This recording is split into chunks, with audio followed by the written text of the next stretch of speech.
Today's offering is a little bit different from what you're going to be used to. The place looks like an art gallery of some sort. Beautiful indeed. We're talking the Liruna Rebatu. And this is a memorial trust as well. We'll let you in on it. But fantastic space at the foyer we have here, Lonwabo. It is indeed, Paul. Also considering that we are celebrating Youth Day on Sunday as a country, the 37th anniversary of June 16. So today, a day where we commemorating indeed and honoring 1976, along with all the other things that shape us as a people today. We talk, of course, about 1976, the detachment by showcasing artworks by Walter Sisulu University art students that we'll speak to a little bit later on. But now we have a panel discussion conversation, and we're looking at the role of youth in liberation struggle, South African youth activities exiled and massacred in frontline states, as well as a very important art ensemble called the Medu Art Ensemble. And our guest this afternoon, co-founder, member of COSAS, Ms. Baby Chiawa, who's joining us virtually.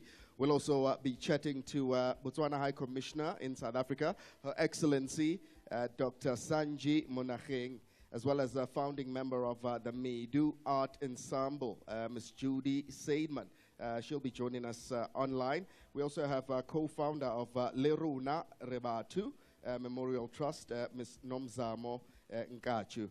Let's say good afternoon to you all, and thank you so much for joining us on Radio 2000. You are welcome. Good afternoon, and thank you very much, Paul, for this opportunity. I think just to set the stage, I'm going to ask Ms. Nomzamo Nkachu, who's a co-founder of Leruna Batu Memorial Trust, to just give us a bit of background about this trust. Thank you, Paul, and good afternoon to you, Lonwabo, and the listeners at home. In short, Paul, we are the Leruna Batu Memorial Trust, and for those who don't understand Sesotho or Setswana, Leruna Batu means we are also people, nathi singabantu. Now, we are an organization that was formed by children and grandchildren of the victims of the 1982 and 1985 Maseru massacres. And this organization was formed 2 years back after, continuous outcry from ourselves as family members, as survivors, on the continued sidelining of our voices in the history of these massacres. For the longest time, our voices have been marginalized, our stories have been told by third parties, thus distorting it, while we are still alive, right? And we felt like we need to control the narrative and take power back to ourselves. We've witnessed our parents, who most of them have passed on, being silent because because their very own organization has sidelined them. And we felt if we continue with that tradition, then we are succumbing to the transgenerational trauma, the trauma that has been transmitted by our parents to us, who, because of their loyalty to the liberation movements, they felt that instead of tackling them on and questioning things, they chose silence. So we felt that then if we continue with that, then we need to break the transgenerational trauma. So we then said, let's collaborate with young people. We believe in the philosophy of Sankofa, where we look at the past to influence the present and going forward. We then partnered with the Walter Sisulu Fine Art Department, the fine art students who are here, to present our story to them. However, our story goes beyond Maseru. As you know, frontline states, I can mention all of them: Botswana, Zimbabwe, Eswatini, Mozambique, Tanzania, Angola. When the Maseru massacres, the aftermath of the Maseru massacres, most of the survivors went to the other frontline states. So the important role that these frontline states played. So when our curator, Zoto Tutani, we presented our program to the Walter Sisulu students, it was looking at the afterlives of the massacres, which also June 16, by its nature, is a massacre. Now, today we are also commemorating the 39th year of the Gaborone cross-border raid, which happened on this day in 1985. Hence, we have Dr. Monacheng in our presence and Judy Seidman. So that's in essence our organization. Yes, our genesis starts in Lesotho. That's where most of us were born. However, But frontline we states 100%, play the role as 100%. well. We Yeah. also have our counterparts from Russia. I think as we go on, you'd understand Yeah. the linkage to this, because they also played a major role when there was a mass exodus of young people post the 1976 youth unrest. Your Excellency, Dr. Monageng, Botswana played a very important role, I think, at the time by taking in, some of those, who were running, from whatever persecution. Just if you can just give us a brief background about the role that Botswana played at the time.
Yes.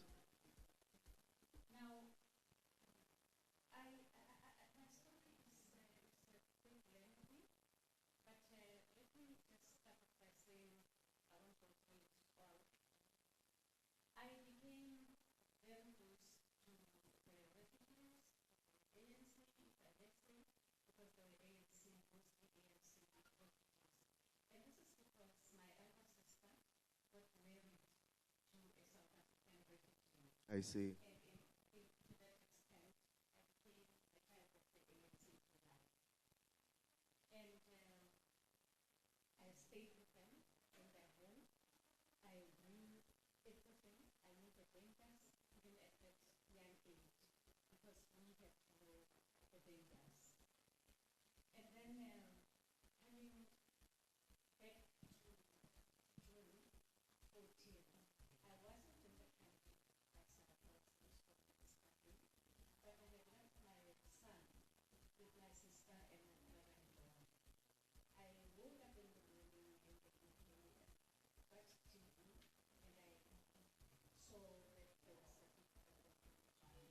BBC was reporting this, I presume.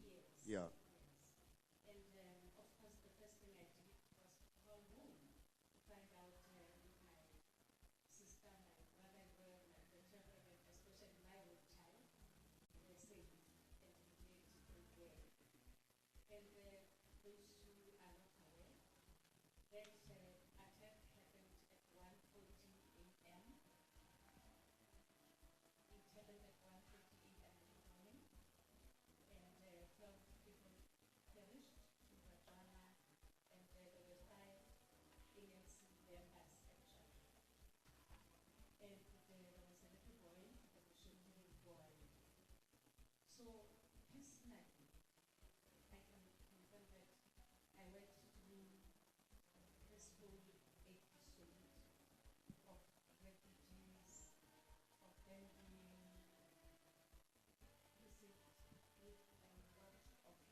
You had to defend some of them, yeah. I see.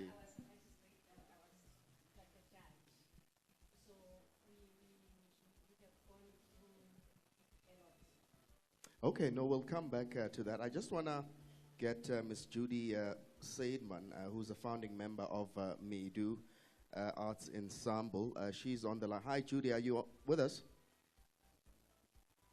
Judy, are you there?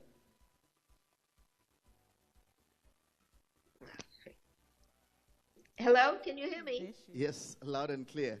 Welcome to Radio 2000 and the Drive Connection. Yes. Greetings. How are you? We're good, thank you very much. Midu ensemble, I think a very important ensemble of artists getting together, and really artists who used their crafts in just getting the message out there in what was going on at the time within Southern Africa. How did you put this together? I know poets, the likes of Wally Serote were part and parcel of the ensemble, and many more. Just take us through how you put the ensemble together and who it was comprised of. Okay, so Medu actually came out from a very long history of culture and resistance, really that goes back to the formation of the liberation resistance in the early 1900s, if you look at people like Saul Plaquet and so forth.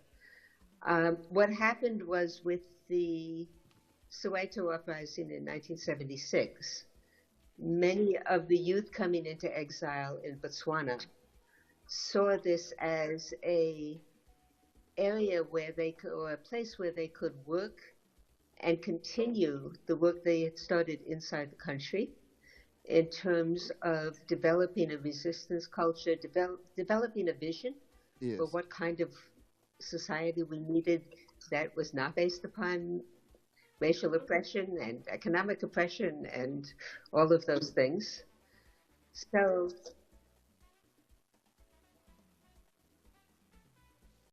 Hi, Judy, you still there? Are you still there, Judy? yes, I'm still here.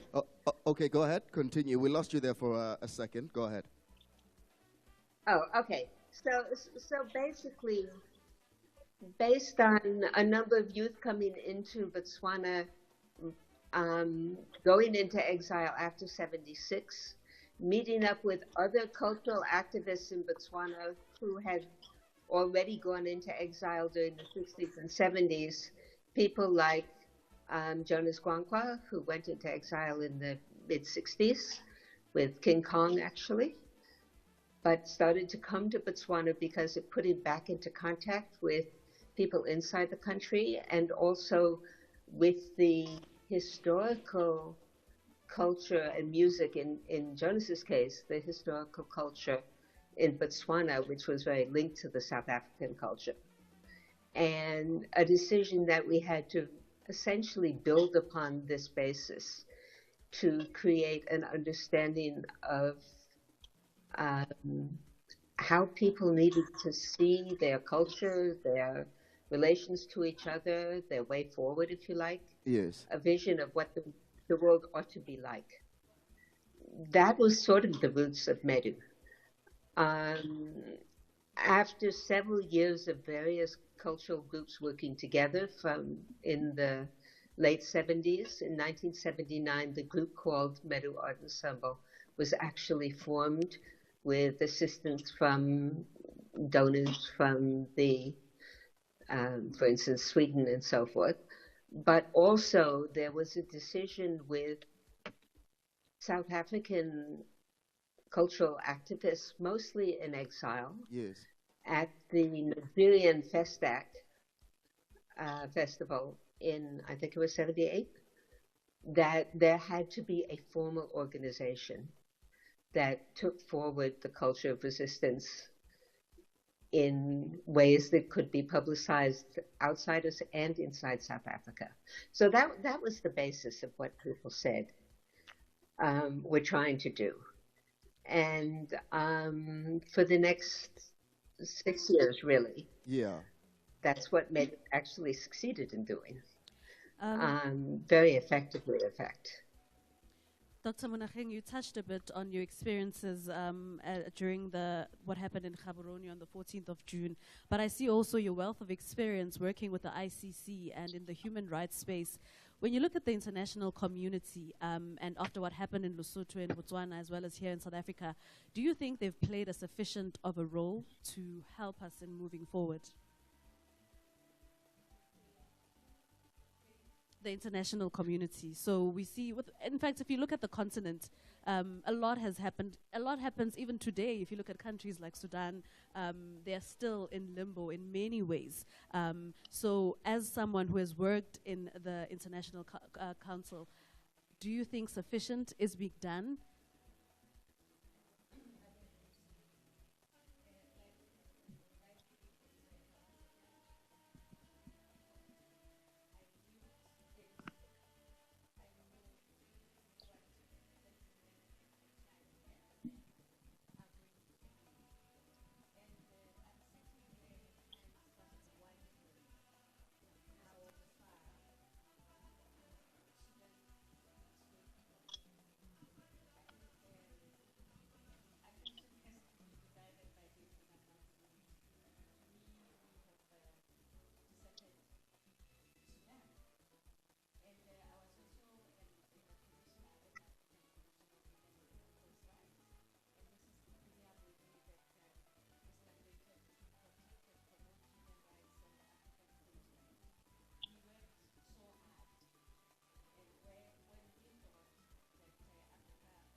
I'd like to also bring in Ms. Baby Gyawa, who's one of the co-founders of a Congress of South African Students, otherwise known as COSAS.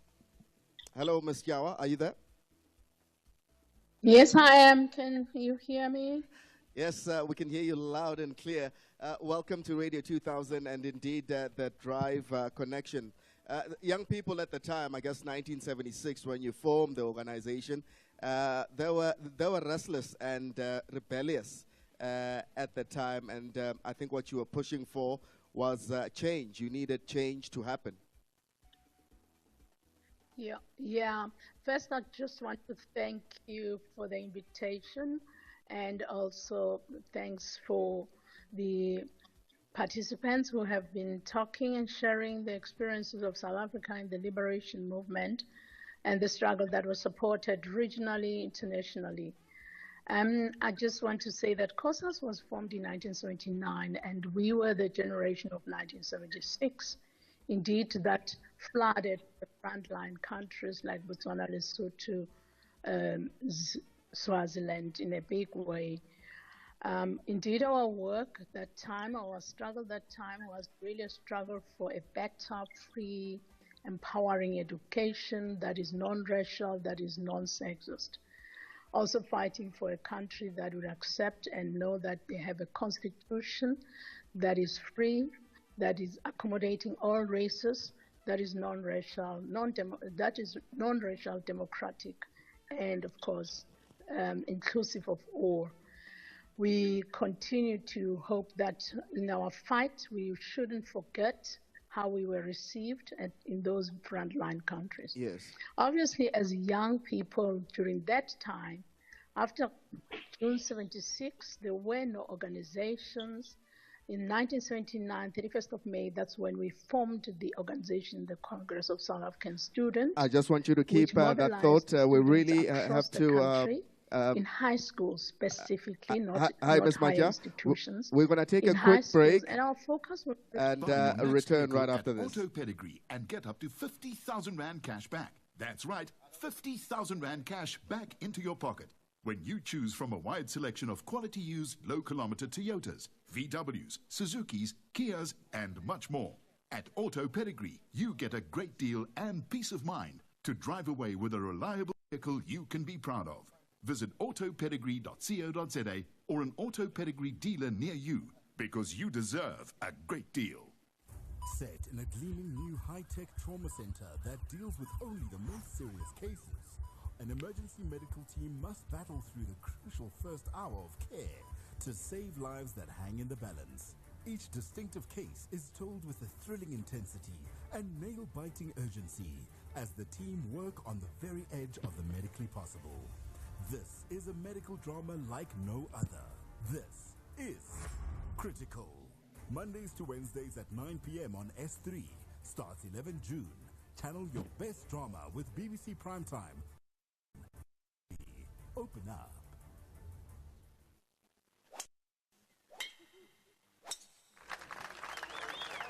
Youth and Ala, Mpumalanga. 14 2024. Friday, 14 June 2024. Youth and Ala Golf Day at Skukuza Party. 15 June 2024. Sunday, June 2024. Bombela on X Radio 2000 DJs, DJ Spoo, DJ Pudo, DJ Stand by. David Acosta, together with the Big Zill, QT and Cubic DJ. Book your accommodation and tables at bookings at localmanconcepts.co.za. Strictly no under 30, celebrating 30 years of democracy. Ever wondered what goes into a bottle of Benylin? There's so much more than meets the eye, like over 2,500 checks every step of the way. 15 seconds. And per evidence safety seal, so the Benylin you open is the Benylin we packed. You see, with Benylin, you aren't just getting a soothing cough syrup. You can rest assured you are selecting the quality checked and time-trusted choice. Visit benylin.coza to learn more. The Drive Connection, Monday to Friday from 3 to 6 p.m. on Radio 2000. Our music, your memories. Yes, indeed, and welcome back. My name is Paul Mnisi, and it's somewhat of a live broadcast today as we look at the 2024 Lonwabo Art Exhibition, looking at the role of the youth in liberation struggle, South African youth activities, those who went into exile, and those in the front line. Also, chatting a little bit about the Medu Arts Ensemble. Still with Miss Baby Kiawa, co-founding member of COSAS. Welcome back, Miss Kiawa. And you were saying 1979, a very pivotal year. I'm sorry. I do know that you have to pay the bills. Indeed. But you can move us. Okay, let me just finish up by saying the three things I do want to possibly reflect on or just say a little bit about is the extent to which our participation was supported by the regional SADC, and the second point. Well, there's a lot of background noise there, but so allow me to say that in our generation, we grew up indeed fighting the liberation struggle. We formed organizations like COSAS. We knew we were supported by regional organizations throughout the SADC and of course those countries.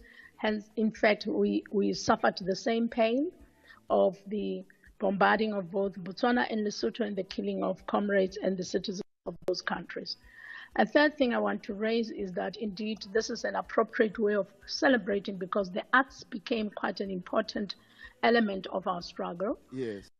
We in South Africa used to have something called Kubangano, which was a celebration of Isandlwana, influenced indeed by the underground machinery. And I think currently what we need to look at is what is it that we have now in our constitution as a country. South Africa is facing now a coalition, which is really largely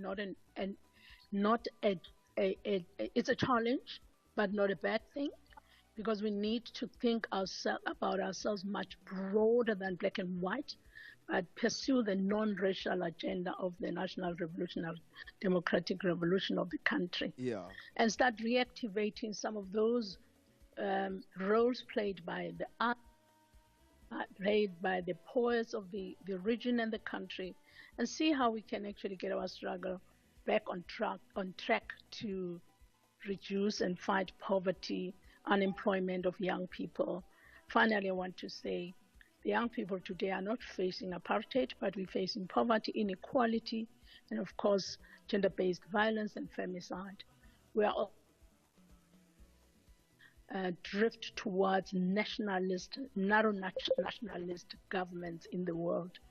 And in this case, I'm sure Dr. can say a lot about her role in the ICC and what is it that the world should be doing to look out for systems that will reintroduce, throwing out migrants from other countries, narrow nationalism, and how South Africa can reposition ourselves again to revitalize the non-racial democratic revolution by including all who care for those unemployed youth, for those unskilled and semi-skilled youth, for women and children who are killed, who are bearing the brunt of poverty and violence in our country, and of course how we can integrate all of those programs across the region.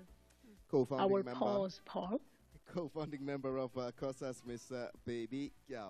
We also do have the co-founder of Lero Naribatsu Memorial Trust, Nomzamo Nkachu. Nomzamo, in our country and as a people, sometimes, most of the time, our stories are not told by us. As a result, the truth has been lost somewhere along the way, and they're not told according to the first account of exactly what happened. And I know your father was one of the victims. Hi, Julie. Hi. Oh, you are online. At least somebody was online. I hadn't heard. I think we just need to take them down as well, because now we can hear them in the conversation. But as I was asking you, Nomzamo, how important was it for you and the children and grandchildren of the victims to reclaim the story and make sure that the narrative is not lost? Thank you, Lonwabo. I think that was the driving force behind us forming this organization. I mentioned earlier that we've witnessed parents who, in their old age, I'll speak personally for me, with my mother having passed on 2 years ago. I do not recall, because after Lesotho, we eventually went to Mozambique, Zambia, and we settled in Tanzania for a decade. So that's where I spent my formative years. I do not recall a single day where my mother debriefed with me about the events of the 9th of December 1982. And it speaks to, again, the trauma that was later transmitted to us. So it was very difficult, firstly, to really take on this, but it's very painful. We are not just numbers. We are still living. I don't know my father. I was 10 months. I have no recollection of what happened, but it has impacted me throughout the years. So it was very courageous of us to say, listen, our history, it seems like there's a concerted effort to erase it from the annals of our liberation struggle. Because I was telling Dr. Monageng Nkohla, actually the Maseru massacres and the Gaborone cross-border raids are lesser known massacres compared to the Madola raid, right? And we are not here comparing massacres and all. We all suffered equally. So it was very important, but I think for me, going forward also, the issue of being funded for such, it takes a lot of money to bring such together. And we've been rejected by the very own government and certain institutions. And we're fortunate, however, to have individuals. We've been knocking at individuals, business people, individuals who are not even far removed to this story. And I'll make an example of Dr. Ayanda Nsaluba, who is the board chairperson of Cliniques, South Africa's first black-owned health group. Dr. Ayanda Nsaluba, we were desperate to bring these young people, these Walter Sisulu students, to come here. And Dr. Nsaluba, when I read his profile, it turns out that he actually... 60 brings you the extra large deals. Deals for 6 weeks, staples and treats. Let's go 60-60. Get stocked for winter, we'll deliver. Let's go 60-60. Sure. Fill your freezer while it's cheaper. Let's go 60-60. Wrap up and lean there. While our stocks last, shop the deals fast. Let's go 60-60. Shop on 60-60 for all the extra large deals. Let's go 60-60. Ever wondered what goes into a bottle of Benylin? There's so much more than meets the eye, like over 2,500 checks every step of the way. And a tamper evidence safety seal, so the Benylin you open is the Benylin we packed. You see, with Benylin, you aren't just getting a soothing cough syrup. You can rest assured you are selecting the quality check, Stand by. time-trusted choice. Visit We're good. benylin.coza to learn more. The Drive Connection, Monday to Friday from 3 to 6 p.m. on Radio 2000. Our music, your memories. So we are at the foyer at Auckland Park Studios, Radio 2000, commemorating the different massacres. And Nomzam was saying we're not going to compare notes of which one was the most tragic, because even if it's one or two people that do pass on, it's still very tragic and really bad for the families involved, as well as the legacies that it leaves in the country. And you were just relaying, Nomzamo, how this coming together, how it impacts you as a person of a child who had died in one of the massacres in Lesotho. 100%, and also a survivor, because I was 10 months when it happens, because I have to wear that hat, right? Yeah. My parents are no longer, but now I am here as a generation that needs to do this for posterity, and the Walter Sisulu University are that up to posterity. And just to wrap up, I know we are running out of time. As I said, Dr. Nzalubo would have loved to be here, because it's one of the people who made it possible for us to be here, and it really gives me joy that he's one of the 76 detachment that graduated or completed his studies in Russia. Hence, Russia to us also plays that role as a friend of the Memorial Trust and a strategic partner. So all the guests who are here, there's a link that binds us all together, starting from the frontline states all the way to Russia. Thank you so much. We thank you so much for taking the time to just enlighten us about the terrible tragedies that took place within Lesotho, Botswana at the time. I'd like to thank my guests. The second segment coming through will look into the South Africa-Russia relations. Mr. Mikhail Kosarev, who's at the Russian embassy right here in South Africa, will be chatting to us, as well as Mr. Pule Tsatsi, who's the executive member of the South African Forum for Russian Alumni. It's Radio 2000, our music, your memories. We're here just looking at the 1982 and 1985 Maseru massacres with Lerona Rebatu Memorial Trust. We also do have a treat a little later on. Indeed. Super Hot Sticks Mabuse will be our unplugged session, just to movement, nyana, to say, yes, we commemorate, but also we celebrate that we're still here, because that's worth celebrating, and we're taking our history forward the best way we can. Indeed. Let's take a break before we head on up to the top of the hour. It's Radio 2000 Drive Connection. Radio 2000, our music, your memories.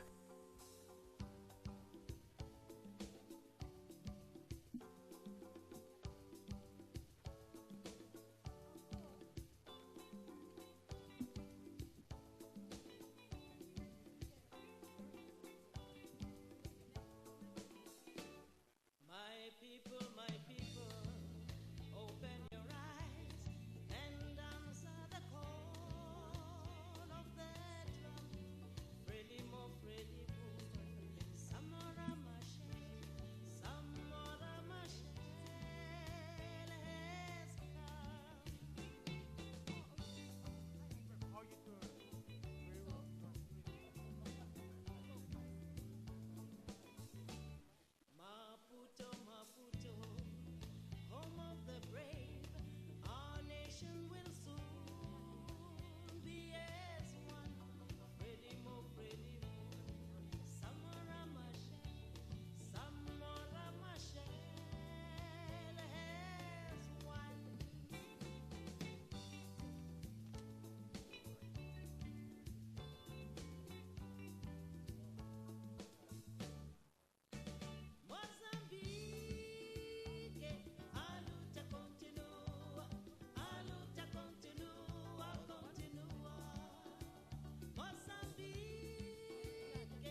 This will just take us to news, AB? Yeah. All right. Just straight in, I guess. Sure.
SABC News.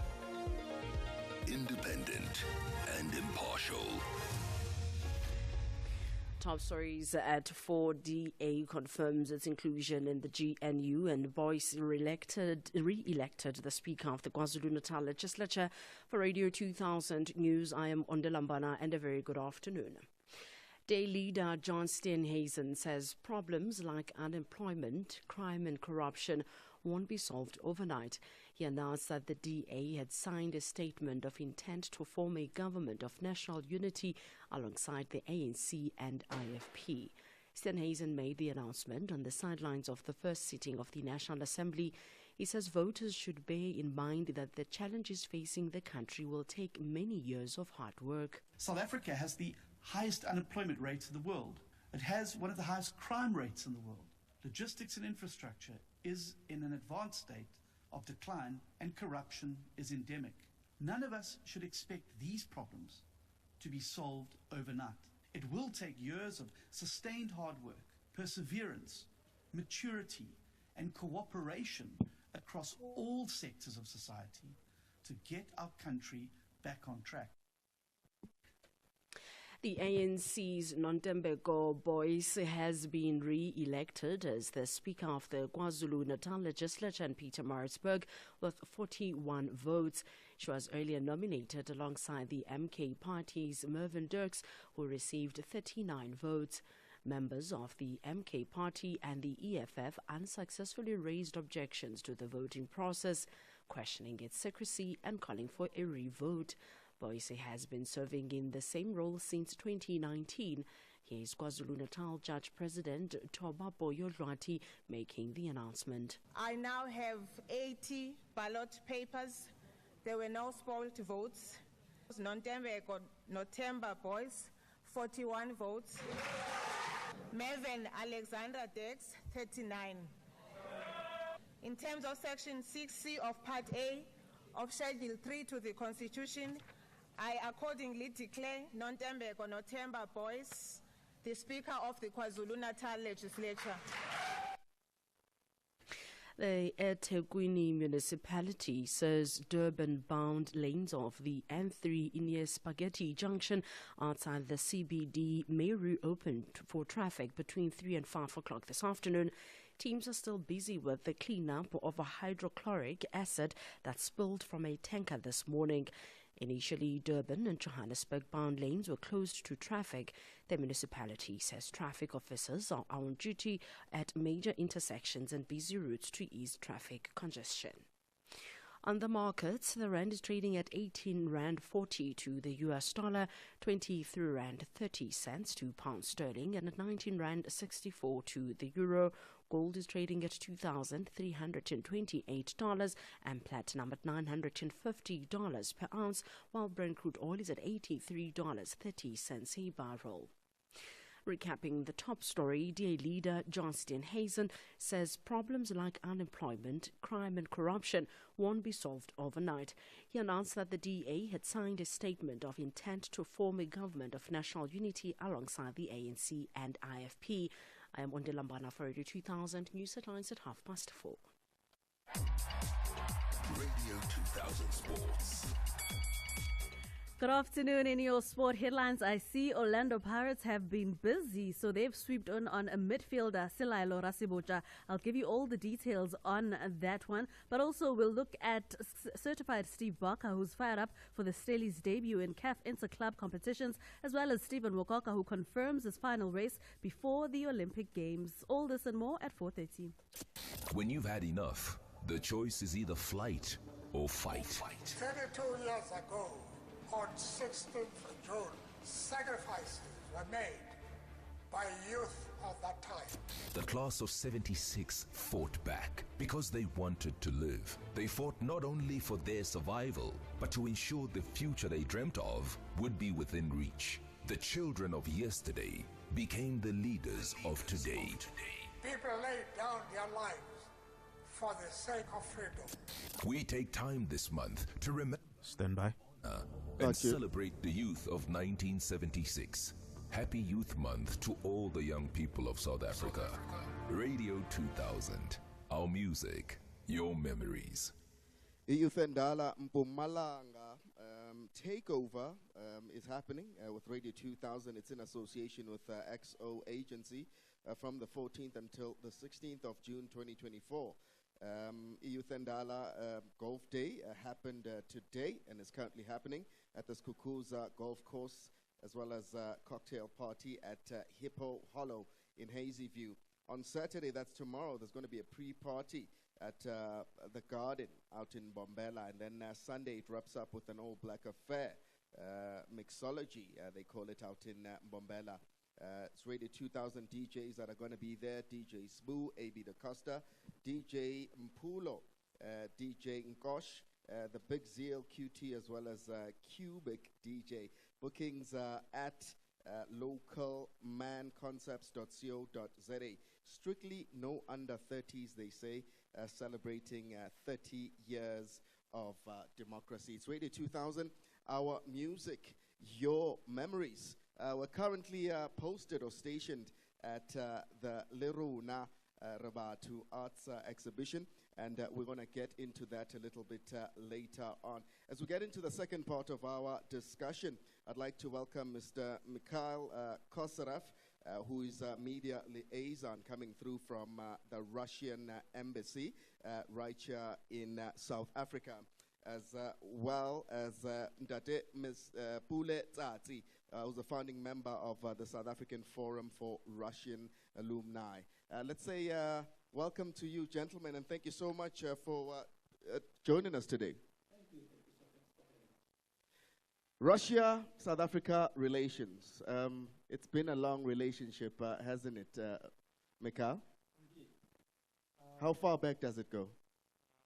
Centuries, I think so. Yeah. Of course, but let us focus on more recently. Indeed. Let us. 1976, perhaps, there were a lot of young women and men, trying to really flee from the oppressive apartheid system at the time. How then did Russia become a cushion to these young women and men? Well, first of all, let me start off by saying something you probably heard many times. Yes. Something I would like to specifically emphasize right now, because there have been lots of lies about Russia in this regard lately. Russia nor Soviet Union ever had anything to do with oppression of colonialism.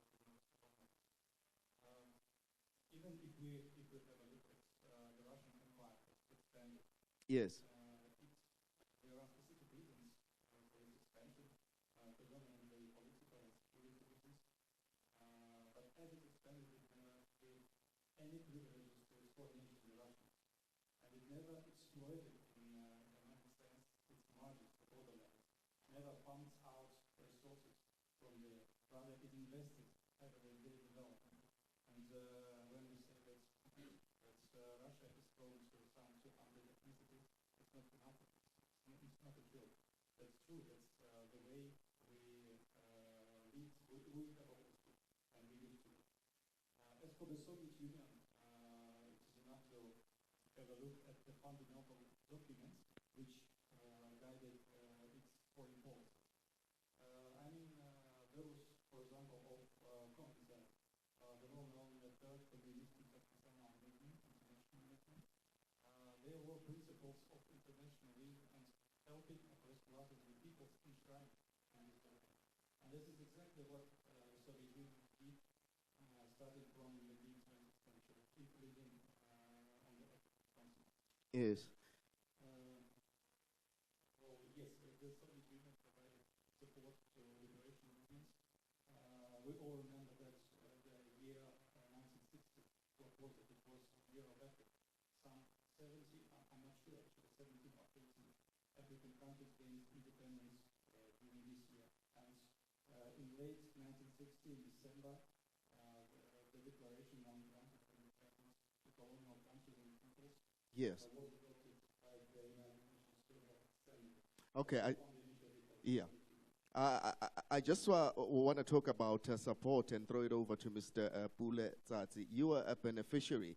I guess there was some sort of scholarship that was put together in as far as Russia is concerned for young South Africans going over there.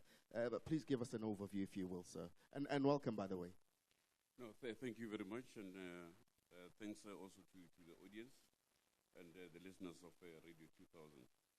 And thanks for the invitation. In terms of the support that we got from the Russian Federation then during our time, the Soviet Union, it stretches from afar.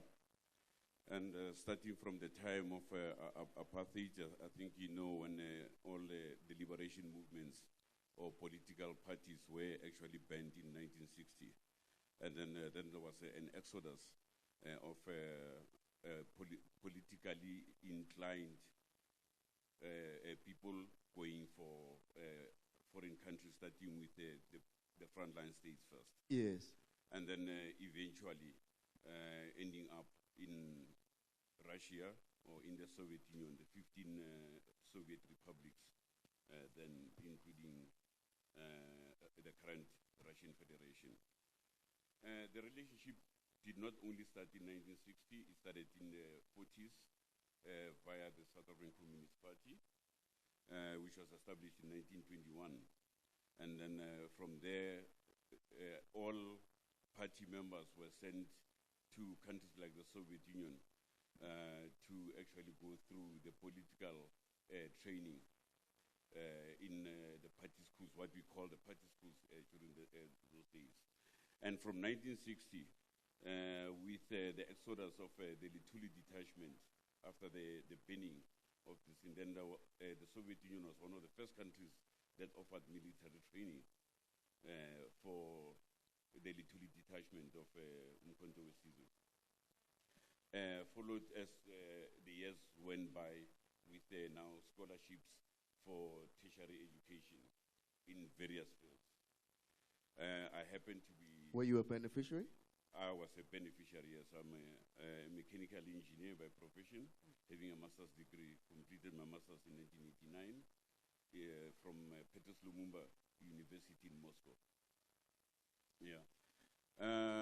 At that time, I think you know that the Western countries, including our South African government or regime, called us terrorists.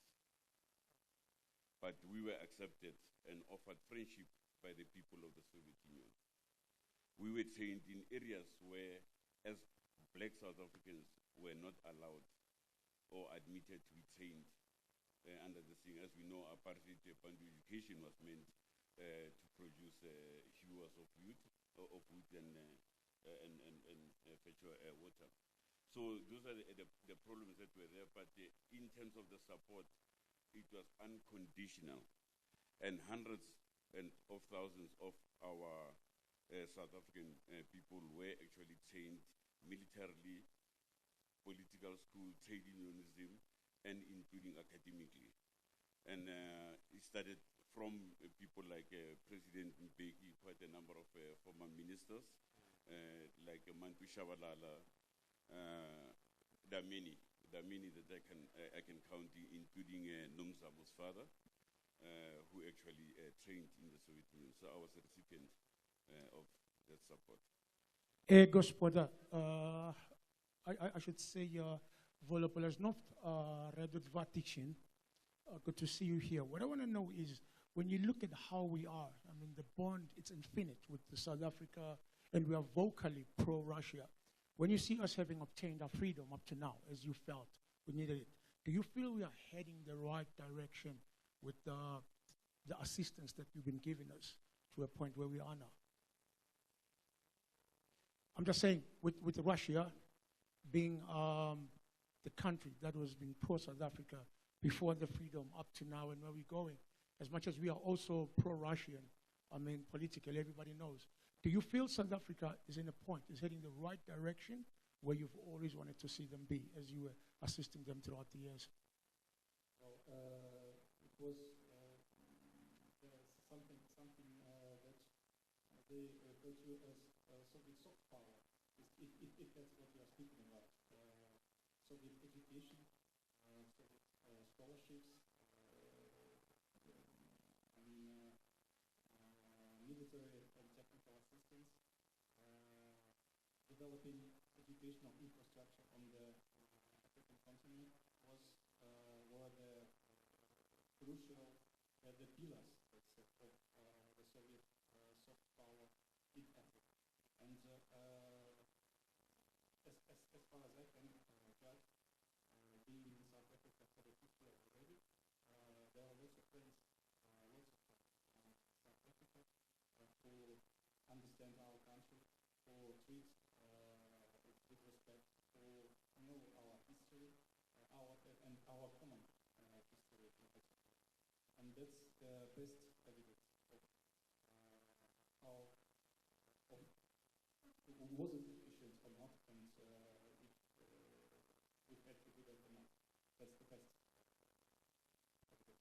And as we wrap up, Ndadezati, I just want to touch on the work that is currently happening in as far as the South African Forum for Russia alumni is concerned.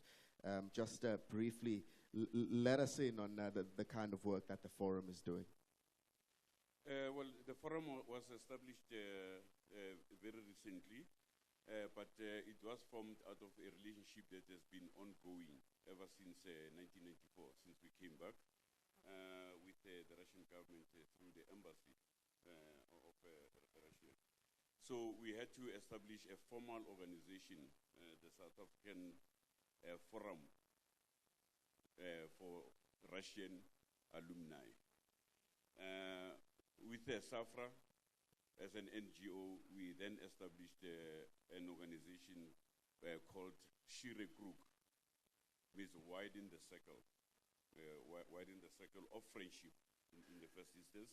And Shire Group has got its own objectives, and the first objective is to actually provide support to the Russian alumni, that is the current and also the former Russian and Soviet alumni. So our generation are now pensioners. So we've got, I think we know here in South Africa that there were about 3,000 medical doctors who are unemployed, and quite a big contingent of that 3,000 is actually Russian-trained medical doctors. and including other academic disciplines. So lots of work being done in as far as the forum and the relations, keeping up those relations between Russia and yourselves.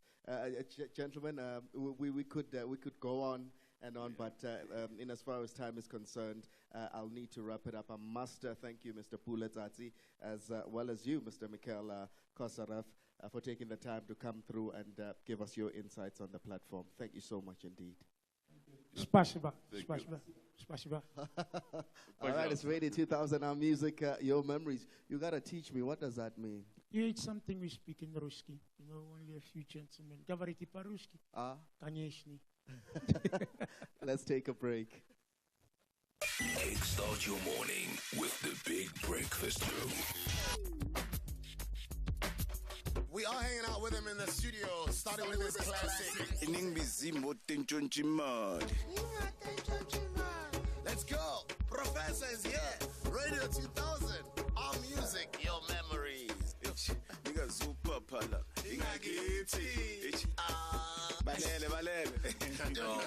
So what I want to know, the meaning of imotentonchimali, ini motentonchimali. Bekuyisimo esibheda kakhulu empilweni yami ngingisikhohle bekubheda ngingasatheshi sekukubi konke nje. Uze uxole kumele ukhulume. I felt like industry ngijikele yabo. So mangithi imotentonchimali benginamagama engqondweni ukuthi abosibani bani bengikhomba kahle kahle ukuthi sengifikile ngizothatha into yami. Okay. Imotentonchimali. Yes. Like Desperado. Monday to Friday, 6 to 9 a.m. Radio 2000. Our music, your memories. Remo Akanzi Holdings, in partnership with Metro FM, in association with Ringas, presents the biggest all-white Soul Sessions concert featuring Drew Hill live in South Africa. Supported by Zonke and Bonga Muffin, 7 September 2024 at Sunbet Arena, Times Square, Pretoria. Tickets are now available at Ticketpro, Spar Payzone, Postnet, BP and Engine outlets nationwide. Okay, we're coming back, Abina. Okay, sure. Has been saying they'll save you money on your car insurance, or you can ask for 500 Rand or 1,500 Rand cash if they don't. Here's Fundi, 46 from Brackenfell. I was not happy with what I was paying. I heard about the 500 Rand from Outsurance, but they give me lesser amount for my car. I'm paying 523 Rand on my 2013 Hyundai iX35. So here's how it works. SMS out to 30753. We'll give you a no-obligation car insurance quote. If the quote is less than you're currently paying, you'll end up saving money on your car insurance every month. And if it's more than you're currently paying, you can ask for 500 Rand. And if you've been with the same insurer and claim-free for 3 years or more, tell us you want 1,500 Rand. Give Outsurance a call. It's a win-win. You can't lose. SMS out to 30753 now. That's out to 30753. Outsurance is a licensed insurer and FSP. T's, C's, and limits apply. Premiums are risk profile dependent and reviewed annually. Client comments do not constitute financial advice. An artist's duty, as far as I'm concerned, is to reflect the times. I think that is true of painters, sculptors, poets, musicians. As far as I'm concerned, it's their choice. But I choose to reflect the times and the situations in which I find myself. That, to me, is my duty. And at this crucial time in our lives, when everything is so desperate, when every day is a matter of survival, I don't think you can help but be involved. Young people, black and white, know this. That's why they're so involved in politics. We will shape and mold this country, or it will not be molded and shaped at all anymore. Stand by. So I don't think you have a choice. How can you be an artist and not reflect the times? That, to me, is the definition of an artist. An artist's duty is to reflect the times. And those are the words of Miss Nina Simone. As we officially open this exhibition, this arts exhibition, some beautiful pieces just around our foyer. We want to welcome Ms. Zodwa Dudan, who is curator of the Lonwabo Arts Exhibition, and one of the artists, Walter Sisulu University Fine Arts student, Sibulele Blakis. In fact, his father survived the Bisho massacre. Let's say welcome to you both, and thank you so much for joining us. Thank you so much for inviting us to speak on this important exhibition, which was basically an exhibition that was part of the Lonwabo inaugural lecture, which Nomzamo approached me for in terms of looking at how do we bring in the arts in speaking about the afterlives of massacres and in terms of our communities and how we live within the residues of these massacres. And so for me, it was important to speak through the voices of the young, right? So young artists to basically bring us there. How do we speak about and how do we memorialize these types of occurrences in our countries? And so me working with the Walter Sisulu University Arts Department was very important in doing so in terms of some of their parents having been part of the struggle, having lost their lives in the struggle. And so what do their contributions in terms of these nation building conversations that we're having, what contributions in terms of the arts would they? It sort of Zodwa gives life again to the likes of the Midu Arts Ensemble, isn't it? Yes, yeah. Yes. So the workshops that we did with them, we did a 3-day workshop where it was largely inspired by the Medu Arts Ensemble in terms of thinking about collectively working towards what it means to think about the situations that we are in terms of the massacres, in terms of the apartheid structures, and how do we think about dismantling them, but also memorializing the occurrences. Masbulele, what do you bring us here? I mean, I'm looking around. Where is your piece? Yeah, if you could just put the microphone closer to you so we can hear. I have two artworks. Yes. That one and that one over there. It's about the Lesotho Weekly. Right. So my artwork was, I based my artwork on the view of the media towards the Maseru artwork. I see. The massacre. So it was to show how the media look at that massacre during that time. My job was for the artwork was to say the opposite, because the media was propagandist towards the massacre. Because when I was doing research on my work, I was looking at newspapers that were reporting. On the newspapers, they were reporting opposite things. They were saying the people that were killed in those massacres were terrorists, not people fighting for their own country. So my job was to do the opposite, not what that the then media was reporting. And it says blood that never washes off. Yes. People who have to fight for their human rights in their own land could never be terrorists. Yes, and also I wrote that during that time of the Israel and the Palestine thing. So it not only talks about the time from the past, it only talks about the time of now, because there are a lot of things that are happening, but the people are turning a blind eye on. Your father survived the Bisho massacre Yes. very quickly. I guess this again inspires, the man that you are and the field that you've taken moving forward. Yes. My father used to tell us stories because he was working in King Williamstown during that time. He survived the Bisho massacre. He was still young at that time, and he told us a story that he lost his rocket and drones, which was new at the massacre. Zodwa, this project must continue. Looking into the future, is this something that will be ongoing? Is this something that you will hold on to moving forward? Yes, definitely. It's something that will carry on because there's still a lot more that the students have unpacked and are looking to in terms of continuing with their artworks. And so we're willing to, again, carry on working with students from various spaces this time to think about these afterlives and to expand on these ideas. Do you take the exhibitions, elsewhere outside of possibly the University of the Walter Sisulu? Yes, we're looking at taking it outside of in terms of working with other universities as well, but also in different spaces as well. We're in communications with regards to that. Right, is there a website people can check out, the work possibly? Yes, we will digitally. work on that. Yeah, take the microphone. Go ahead.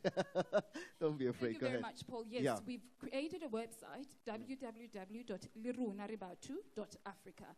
That's the website with all this archive material. We'll archive it there. We've got documentaries that we've shot with our Basotho counterparts. We've had so much support from SABC News, quite a lot of material that we will have. So certainly, www.lirunaribatu.africa. That's the website.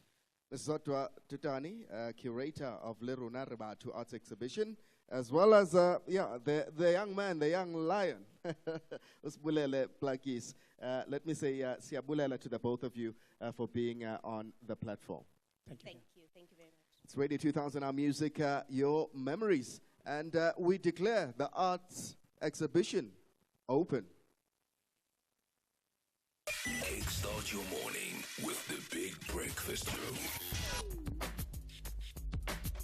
We are hanging out with him in the studio, starting with his classic. Let's go. Professor is here. Radio 2000.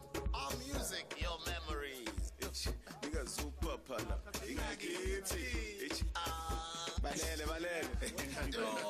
So what I want to know, the meaning of imotentshontshimali. Yini imotentshontshimali? Bekuyisimesibheda kakhulu empilweni yami ngingisikhohle bekubheda ngingasatheshi sekukubi konke nje. Uzupole kumele ukhulume affect like industry ngijikele yabo. So mangithi imotentshontshimali benginamagama engqondweni ukuthi abosibani bani bengikhomba kahle kahle ukuthi sengifikile ngizothatha into yami. Okay. Imotentshontshimali. Like Desperado. Monday to Friday, 6 to 9 a.m. Radio 2000. Our music, your memories. When you've had enough, the choice is either flight or fight. 32 years ago, on 16th of June, sacrifices were made by youth of that time. The class of 76 fought back because they wanted to live. They fought not only for their survival, but to ensure the future they dreamt of would be within reach. The children of yesterday became the leaders of today. People laid down their lives for the sake of freedom. We take time this month to remember, honor, and celebrate the youth of 1976. Happy Youth Month to all the young people of South Africa. Radio 2000. Our music, your memories.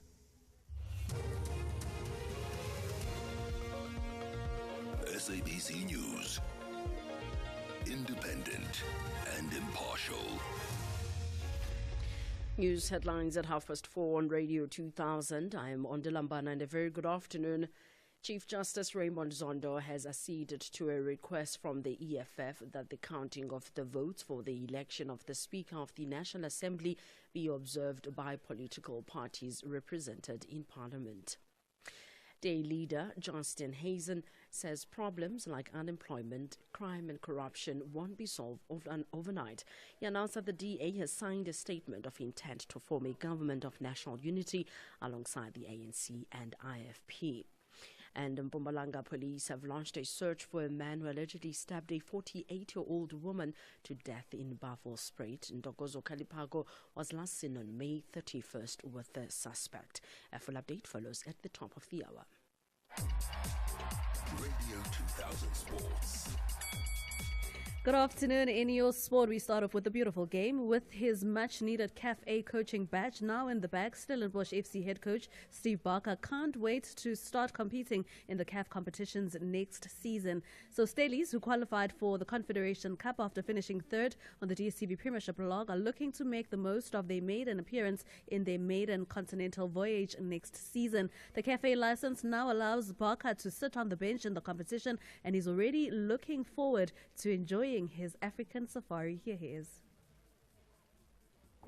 100% excited about the journey. You know, just speaking to Coach Eric and Coach Gavin, who've had experience, got a lot of sort of insight into what to expect. And the one thing that came out for me was, you've actually got to go and enjoy it.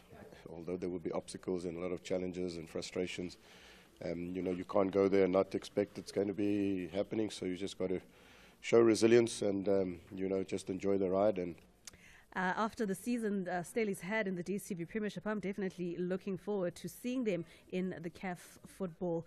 SABC Sport can reveal that Orlando Pirates have swooped in on midfielder Silalo Rasibotja, who joins the Soweto Giants on a free transfer. Rasibotja was promoted from SuperSport United Academy at the start of the 2020-21 season under then coach Gaetano Dembo and played a bit part role at the Tshwane side. However, the 23-year-old, due to become a free agent at the end of this month, Pirates have moved swiftly to rope him in to bolster coach Jose Riviero's side. Three-time Olympian Stephen Mokoka has confirmed to SABC Sport that he will participate in the Runyo City 10-kilometer as his last race before the Olympic Games. The ARYC Durban leg is set for the 7th of July, with Mokoka's focus then shifting to the 42.2-kilometer marathon that is scheduled for the 10th of August, a day before the conclusion of the Paris Games. Remember, you can catch all the action live on SABC Sport from the 26th of July up until the 11th of August for the Paris 2024 Olympics. Here's Mokoka. Runyo City are the best 10 kilometers races in the country. I enjoy running them, specifically because I've been consistent in terms of my times when it comes to the 10Ks. And also now I'm grateful that I managed to get sub 28. Hopefully I get another one sometime.